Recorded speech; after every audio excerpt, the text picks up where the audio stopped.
Kony 2012. It's my turn to get a piece of that Kony pie. So unless you have been living under a rock for the last week, you'll know that this Jason Russell character has put out this insanely viral video under the guise of him wanting to help all the little African children. If you got suckered into this crap, I do feel a little embarrassed for you. But don't worry, he did do a pretty impressive job of making this persuasive video. Probably one of the most viral videos that's ever been made.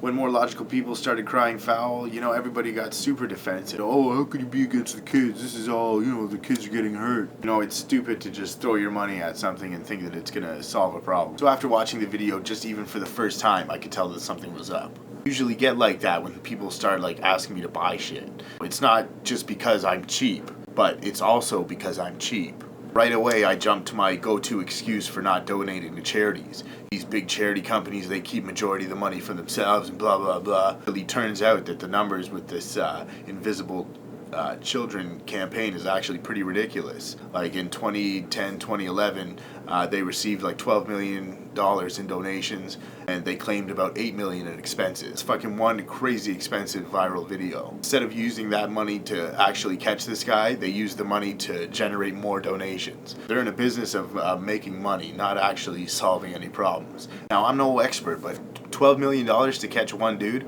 How can a guy who's running a guerrilla army type deal, who has considerably less resources than the government that's trying to pursue him, still evade capture? There's something not right there. And now, the next problem that I had was I came across a video of an actual interview with this Kony character. I like to think that I'm a pretty sharp guy. I know when people are fake or when people are sincere. And this guy honestly didn't seem all that crazy.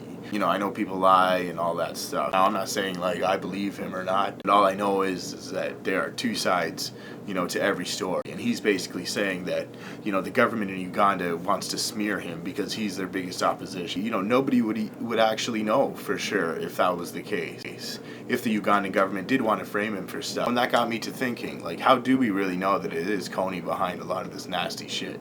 It's not like when these villages get raided that any of these people are asking for ID. This should be a lesson to all of us. If you did get suckered into that, you should know that, it takes more than 30 minutes to learn an entire problem. And before you really understand a problem, you'll never be able to solve it. Stuff that's going on in Uganda is way more complex than what they showed in that video. They showed you enough to want to give out your credit card number. And, be careful where you spend your money. So did you fall for this Kony bullshit when you heard it first? Let me know in the comments what you felt. Were you pissed off when you heard that it could be a scam? Let me know if you still think it's a scam or not.